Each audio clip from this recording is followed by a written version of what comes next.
자, 오늘은 우리가 사랑과 나눔이라는 제목으로 우리가 함께 말씀을 나눌 텐데요. 오늘은 강림절 제2주입니다. 이제 진짜 12월을 본격적으로 이제 시작이 되었는데 성탄절도 20여일밖에 남지 않았습니다. 우리 서로 한번 이렇게 인사를 나눠봤으면 좋겠습니다. 온라인으로 함께 하시는 분들도 우리 메리 크리스마스라고 한번 인사 나눠볼까요? 메리 크리스마스, 메리 크리스마스.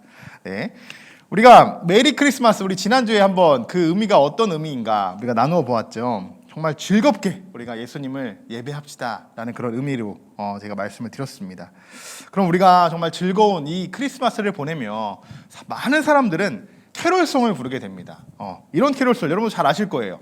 울면 안 돼라는 캐롤송이 있죠. 울면 안 돼, 울면 안 돼. 산타 할아버지는 우는 아이에게 선물을 안 주신대.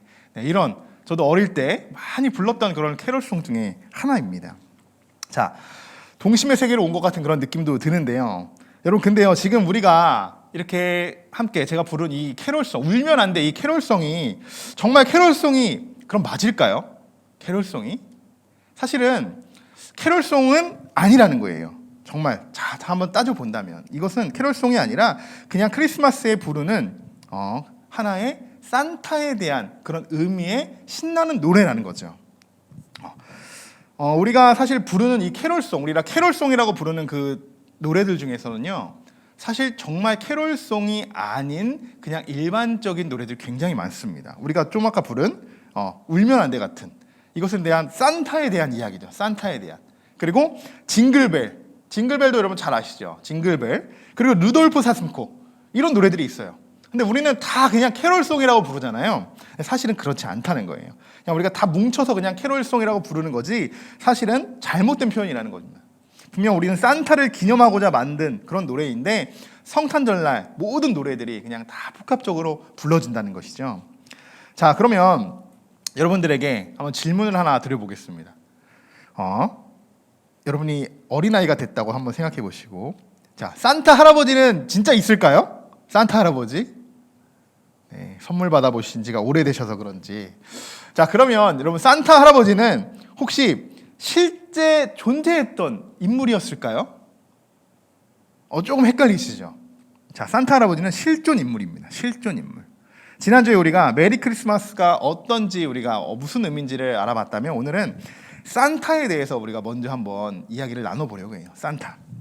자, 산타는요 세인트 리콜라오라는 4세기경에 살았던 사람인데요. 카톨릭의 주교였습니다. 주교. 카톨릭의 주교였고 신부였죠.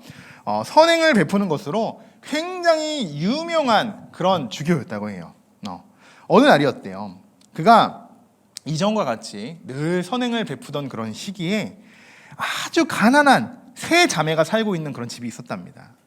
그런데 그 자매들이 너무 가난해서 사랑하는 사람들이 있었음에도 불구하고 결혼을 하지 못하고 그냥 늘 너무 아쉬움에 그렇게 세 자매가 이렇게 너무 좀 가난한 그런 삶을 살아가는 거죠. 근데 그런 소식을 듣게 된 이 리콜라오는 이 세 자매를 내가 어떻게든 한번 도와줘야겠다 하는 그런 마음으로 이제 선행을 베풀려고 결심을 하게 됩니다. 자, 그리고 아무도 모르게 금주머니를 리콜라오가 챙겨서 그 세 자매의 집에 찾아가서 그 세 자매의 집에 있는 그 위에 있는 지붕 위에 있는 굴뚝 위에 그 금주머니를 떨어뜨렸다고 합니다. 자, 근데 너무나도 신기하게 그 금주머니가 어디로 떨어졌을까요? 뭐 잿덩이가 있는 뭐 그런 데 원래 떨어져야 정상인데 신기하게도 그 세 자매가 걸어놓은 그 양말 주머니에 그 금덩어리가 쏙 들어갔다고 해요. 우리가 크리스마스 뭐 산타가 이렇게 막 메고 다니는 거 보면 이렇게 빨간색 양말 주머니가 있잖아요. 거기다 막 사탕도 주고 하는데 그래서 그 양말이 거기서 유래돼가지고 그 양말 주머니에 선물을 담아주기 시작한 거예요. 그래서 그 양말 속에 들어간 그 금덩어리를 받게 된 이 세 자매는 그 돈으로 그 니콜라오의 선행으로 인해서 결혼도 하게 되고 행복하게 살아갈 수 있었다라는 그런 설화가 있습니다. 뭐 실화라고 이야기를 하더라고요. 자, 그런데 이 소식이 많은 이들에게 전해지게 돼요. 아, 니콜라오의 그 선행이 이렇게 되었구나. 그래서 이 세 자매의 삶이 완전히 변하게 되었구나. 자, 그래서 이러한 소문들이 퍼져나가서 누구도 말하지 않았는데 많은 사람들이 이 선행을 막 베풀기 시작합니다. 모든 사람들이. 그래서 막 가난한 사람들과 아이들에게 선물을 나눠주고 구제를 하고 뭐 그랬다고 그런 풍습이 되어버렸다고 해요. 그래서 12세기에는 유럽 카톨릭에서는 아예 12월 6일, 그 당시 12월 6일을 축일로 정해서 이 세인트 니콜라오로 이제 분장을 합니다. 신부들이 분장을 해서 어린 아이들에게 나타나서 선물을 전해주고 또 나쁜 아이들에게는요 혼을 내줬다고 해요. 우리 아까 울면 안 돼서도 우는 아이에게는 선물을 안 주잖아요. 그 의미들이 다 이런 풍습에서 전해오는 그런 이야기들이 있더라고요. 전통이. 산타 할아버지의 이 유래는 사실 이렇게 시작이 된 거라는 거죠. 이런 선행으로 인해서. 이 니콜라오의 선행은요 분명 많은 이들에게 감동을 주는, 감동이 되는 그런 선행이었습니다. 자, 오늘 우리가 사랑과 나눔이라는 주제로 말씀을 나누게 되는데요. 니콜라오의 이 선행을 보면서 한 가지 좀 아쉬운 점이 있다면, 자, 어떤 점을 우리가 한번 꼽아볼 수 있을까? 그가 세 자매에게 행복을 가져다 줄 수는 있었지만 그들을 구원해 줄 수 있는 그 복음은 전달하지 못했다는 것이죠. 물질로 돕고 가난한 자들을 위해 구제하는 것, 정말 귀한 사역이에요. 귀한 사역인데, 정말 필요한 사역인데, 하지만 정말 우리들에게 있어서 가장 귀한 사역은 무엇일까라고 생각했을 때 구제도 물론 중요합니다. 선행도 중요합니다. 그러나 우리들에게 있어서 가장 중요한 사역은 무엇인가라고 봤을 때 복음을 전하는 것, 그것보다 귀한 사역은 없을 것이다 라고 이렇게 생각이 되어집니다. 자, 지금 이 시대에도 크리스마스만 되면 사실 산타를 기다리는 아이들이 있어요. 그죠? 우리 아직 한 4세 되는 아이들은 잘 모르겠지만 저희 정우도 아직 산타에 대해서는 잘 모르지만 한 5, 6세 유치원을 다니는 아이들은 산타를 기다립니다. 그래서 아빠들이 막 분장을 하고 니콜라오처럼 아이들에게 선물을 주곤 하는데, 사실 이런 풍습이 남아있다는 것도 사실 감사한 일이에요. 어린 아이들에게 선물을 나눠주는 것, 너무 좋은 귀한 일이죠. 그리고 구제하고 자선사업을 하고 또 이렇게 선행을 베풀고 한다는 건 너무 귀한 일입니다. 그런데 우리 그리스도인들에게 있어서 이 성탄절은 그럼 조금 좀 달라야 하지 않을까? 우리가 이렇게 생각해 보아야 된다는 거죠. 선행과 나눔과 또 구제는 사실 그렇습니다. 쉽진 않지만 한번 마음 먹으면 누구나 할 수 있는 일이에요. 누구나.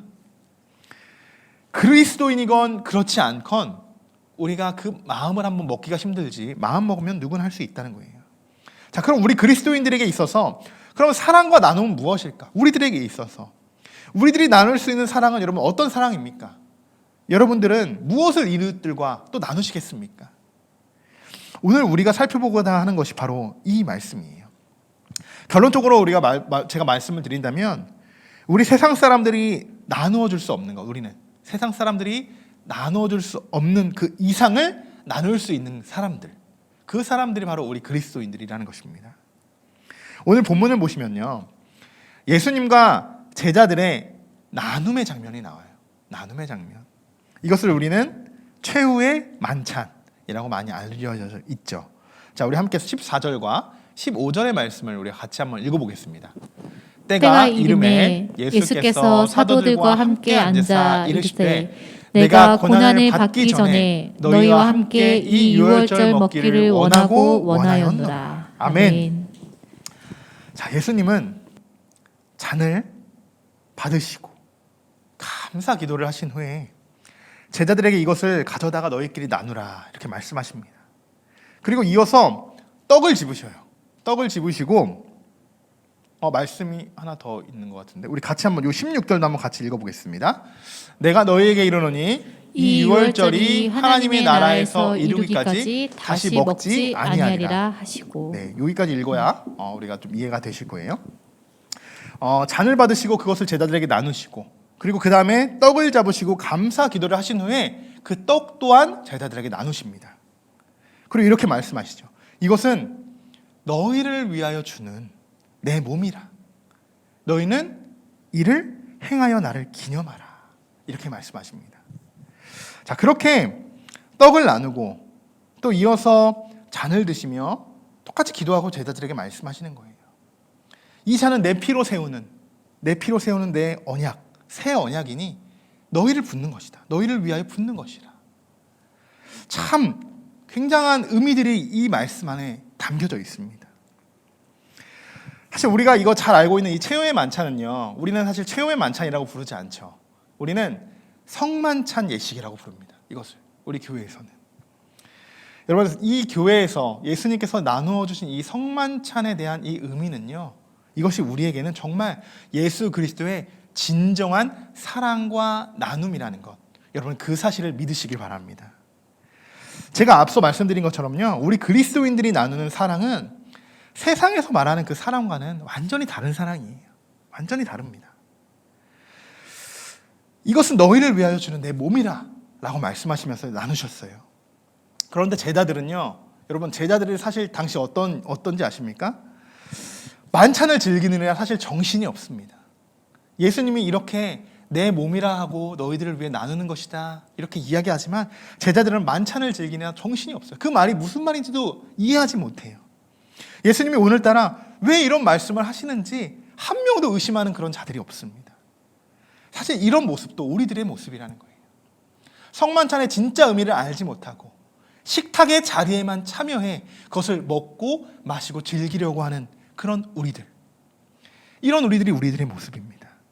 예수님은 정말 세상에 나눌 수 없는 귀한 것들을 우리들에게 나눠주고 계시는데 그것을 깨닫지 못하는 그 제자들의 모습. 그러나 예수님은요, 이런 우리들을 사랑하시기 때문에 우리를 위해서 자기 몸을 하나하나 찢기셨다는 것입니다.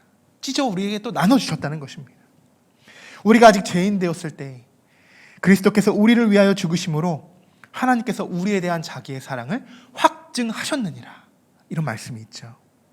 여러분, 예수님의 사랑이 느껴지십니까? 우리가 먼저 그분을 희생하고 우리가 그분을 위해 먼저 몸과 마음을 드려야 하는 것이 사실 우리예요. 우리들인데 늘 항상 예수님의 사랑이 우리의 사랑보다 늘 앞서다는 것, 훨씬 우리의 사랑보다 그 이상의 사랑을 우리에게 맨날 부어주고 계신다는 그 사랑을 여러분 느끼시길 바랍니다. 자기의 몸을 예수님께서는 찢으면서까지 희생하셨습니다. 이것이 바로 여러분 사랑입니다. 사랑. 오늘 본문 이 최후의 만찬의 장면은 성만찬의 자리예요.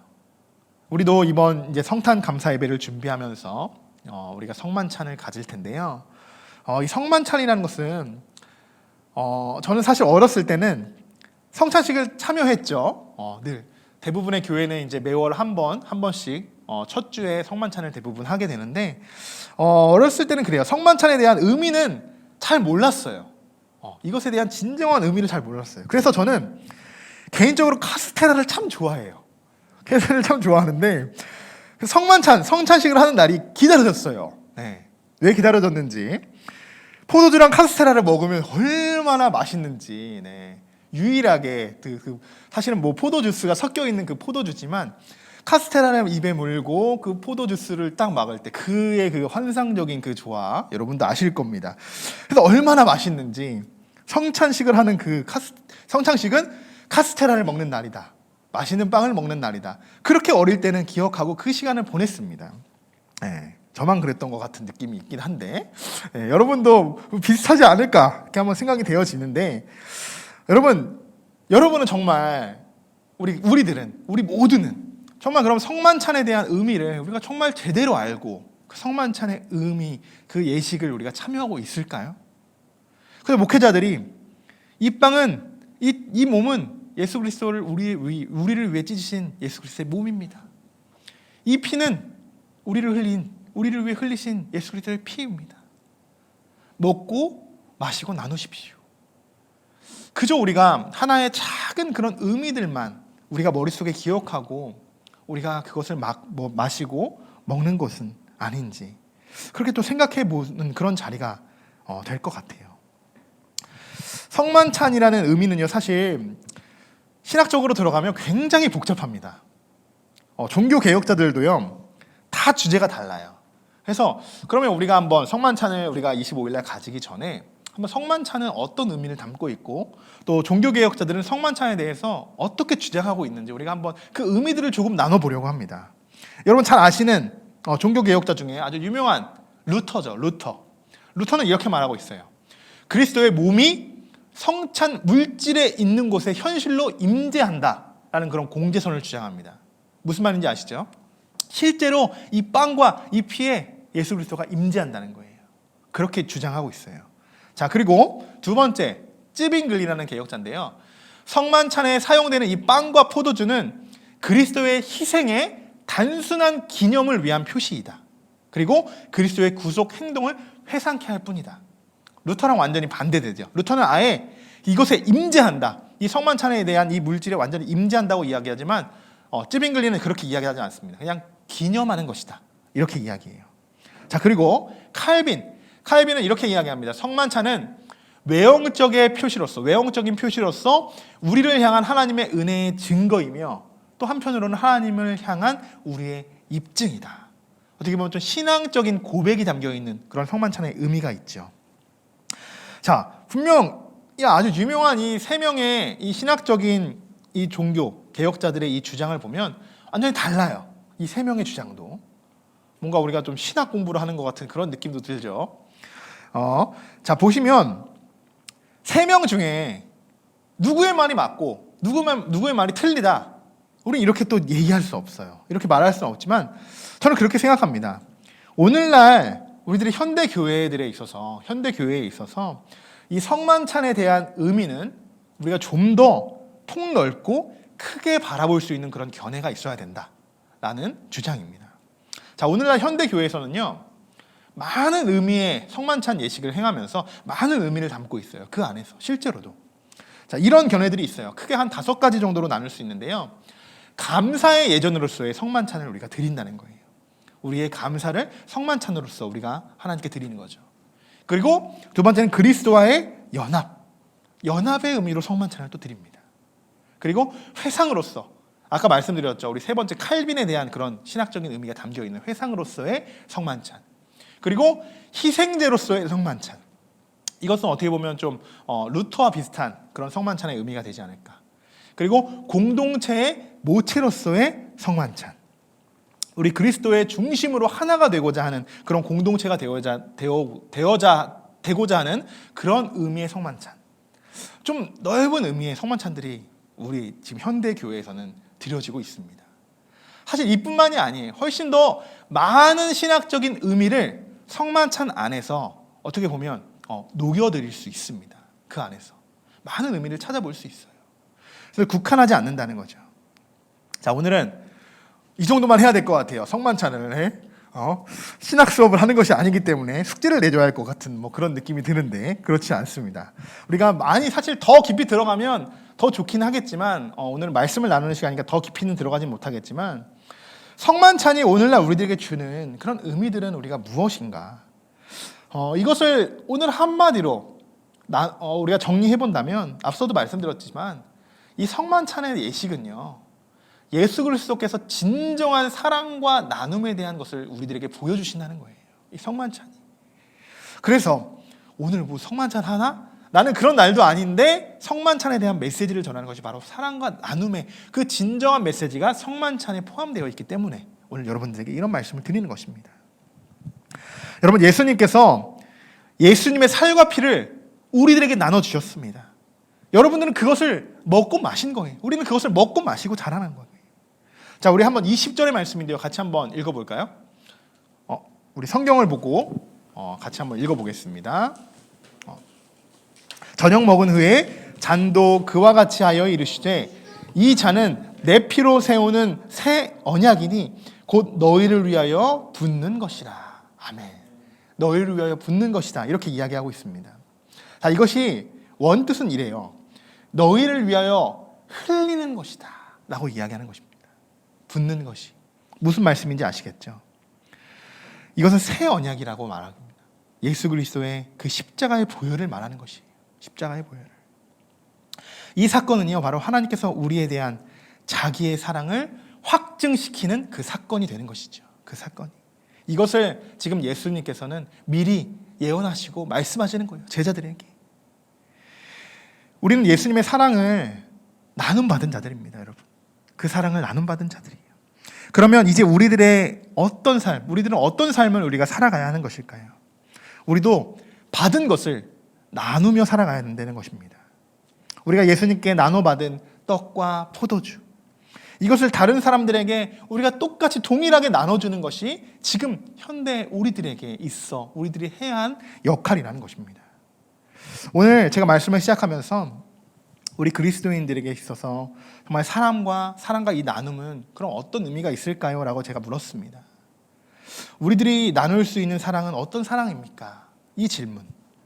여러분, 분명히 세상 사람들과 나눌 수 있는 그 나눔, 그 사랑, 그리고 그리스도인들이 나눌 수 있는 이 사랑과 나눔의 차이점은 분명히 확연하게 차이가 난다는 것입니다. 하나님의 사랑을 나누고 예수 그리스도의 구원의 기쁨을 나눈다는 것, 이것이 어떻게 보면 가장 큰 차이점이 아닐까 그렇게 생각이 되어집니다. 선행 중요합니다. 선행 중요해요. 그러나 선행 안에 숨어있는 그 예수 그리스도의 사랑이 훨씬 더욱 중요하다는 것을 우리는 깨달을 수 있어야 합니다. 여러분, 인간에서 우러나오는 선행, 선행하면 우리가 천국 갈 수 있냐 그런 논쟁도 있죠, 신약에서는. 그런데 이 선행, 인간의 마음에서 우러나오는 선행은요, 사실은 동정에서 나오는 마음이에요. 동정, 타인을 동정하는 마음에서 나오는 선행. 그러나 그리스도인들의 선행은 이웃들이 우리와 같이 구원을 받고자 하는 그 마음에서 나오는 이 선행이라는 것입니다. 분명히 다르죠. 우리가 전하는 그 똑같은 선행이지만 그것을 선행을 하고자 하는 그 의미가, 그 진정한 의미가 다르다는 것입니다. 대표적으로 사실 우리가 매주 전하고 있지만 이 전도에 관해서도 그렇습니다. 전도. 우리가 특별히 이번 강림절 기간 동안 이런 마음으로 우리가 주일날 전도를 나가는 거예요. 어떻게 보면 이것도 하나의 그냥 작은 선행이라고 이야기할 수 있어요. 이 추운 날씨에 핫팩 하나를 이웃들에게 전달하는 것, 이것도 굉장히 큰 선행입니다.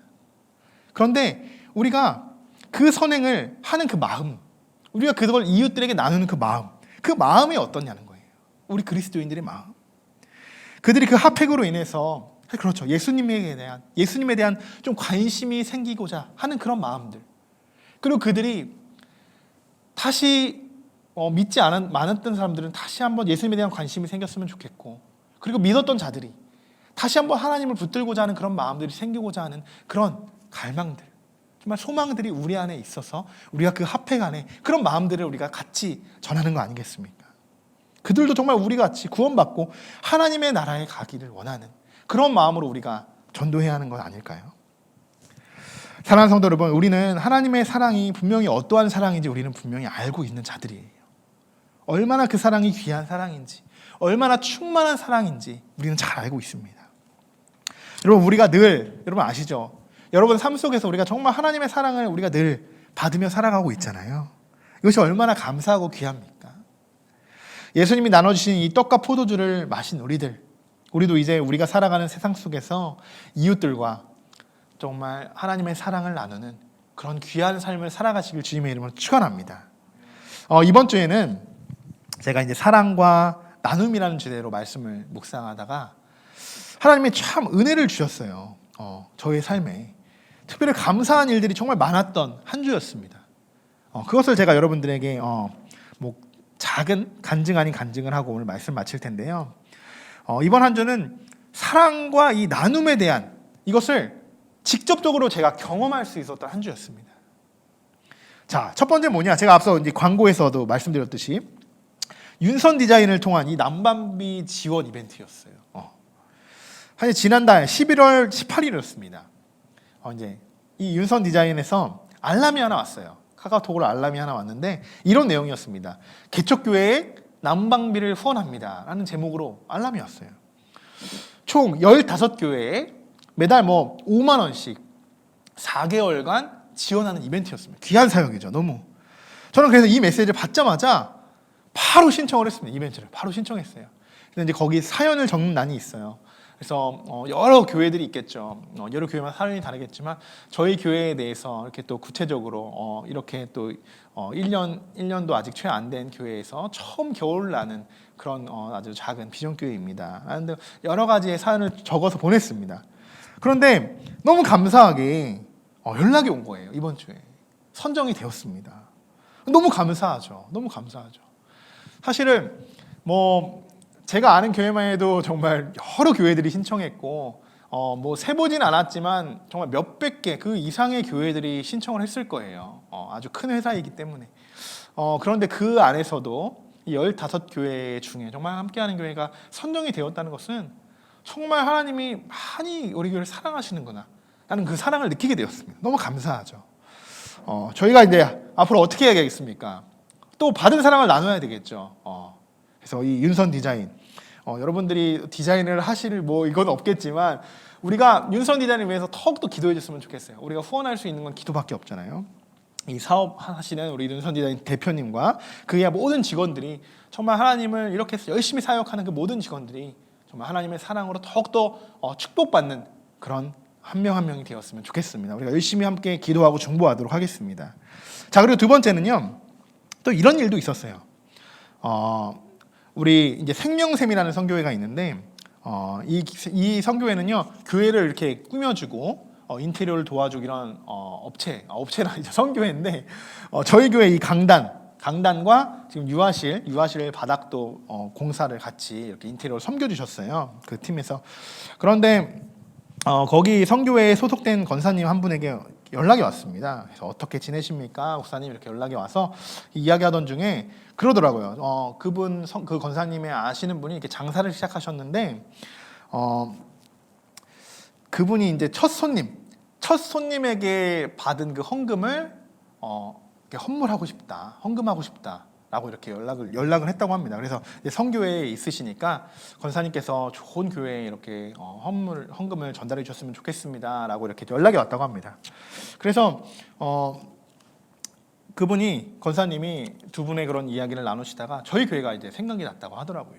하나님께서 그런 마음을 주셨다고 하더라고요. 그래서 권사님을 만나서 이런 사건, 이런 일들로 인해서 이렇게 후원하게 되었습니다. 그런 만남으로 제가 또 한 주에 만나서 권사님과 만나서 전달을 받게 되었습니다. 너무 감사한 일이죠. 그래서 뭐 큰 액수는 아니에요. 큰 액수는 아니지만 저는 그렇습니다. 그 마음, 그 선행하는 그 마음이 어떤지 그 마음을 느낄 수 있었어요. 너무나도 감사하죠.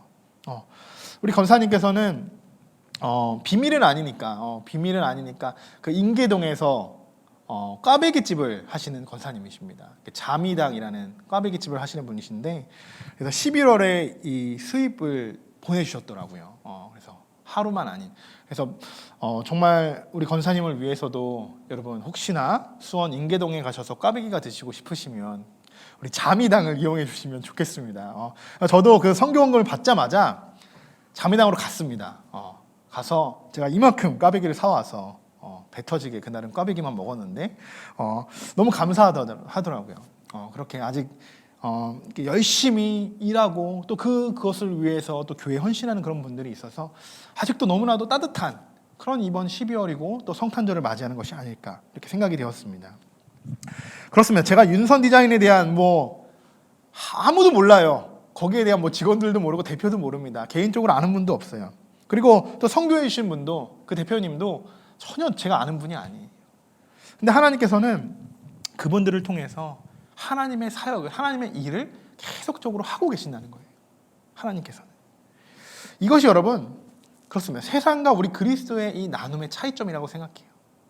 그저 나누는 것이 아니에요. 우리가 나누는 이 나눔 속에는요 하나님의 사랑이 있습니다. 사랑이.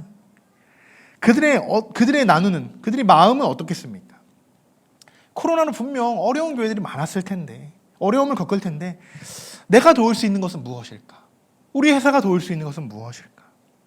이것은 그냥 단순히 여러분 교회를 후원하는 것이 아니에요. 교회를 후원하고자 그냥 지원하는 것이 아니에요. 하나님이 그분들에게 주신 먼저 하나님께서 아들 그 예수 그리스도를 통하여 그 몸을 찢기게 하시고 그 몸과 피를 나누신 그 사랑을 또 그들에게 이 이웃들에게 나눠주신 사랑입니다. 그런 사랑이에요. 여러분 사실 나눔이라는 것은 사랑이 없으면 나눌 수 없는 겁니다. 사랑이 없으면. 저희도 지난 추수감사주의를 보내면 우리 다섬 지역 아동센터와 세 곳의 교회에 우리가 후원을 하였습니다. 사실 일반적으로 생각한다면 불가능한 일이죠. 불가능한 일이에요. 아직 6개월도 안 된 우리가 어떻게 보면 저희도 미자립 교회고 아직은 자립이 안 된 교회이긴 한데 이런 교회에 소수의 인원이 또 예배를 드리고 있지만 뭐 우리의 현실도 참 어려운 현실이지만 우리가 함께 그것을 나눌 수 있다는 거. 이것은 정말 사랑이 없으면 나눌 수 없다는 것을 저도 느끼게 되었습니다. 그런데 여러분 어떻습니까? 나눴잖아요. 하나님께서 다시 채워주신다는 거예요. 이것이 다르다는 겁니다. 세상에 나눈 거. 하나님께서 그 필요한 만큼 그 마음을 주셨다면, 그 사랑에 대한 마음을 주셨으면 그 마음을 그냥 나누는 거예요. 그것이 우리의 역할입니다. 그러면 어떻게 할까요? 하나님께서는 그 이상의 것으로 더 많은 축복을 다시 한번 채워주신다는 것입니다. 그 놀라운 사역이 바로 하나님의 사랑의 사역이라는 것입니다. 여러분. 자, 여러분 마지막으로 말씀을 마치면서 진정한 사랑과 나눔은 하나님의 사랑으로 시작된 나눔이라는 것. 여러분 이것을 기억하면서 여러분의 삶 속에도 하나님의 사랑을 나누시고 예수님께서 떡과 포도주를 여러분에게 나눠주신 것처럼, 우리들에게 나눠주신 것처럼 우리도 두 손 가득 주님의 복음을 들고 또 이웃들에게 사랑과 나눔을 나눠줄 수 있는 저와 여러분이 되시기를 주님의 이름으로 축원합니다.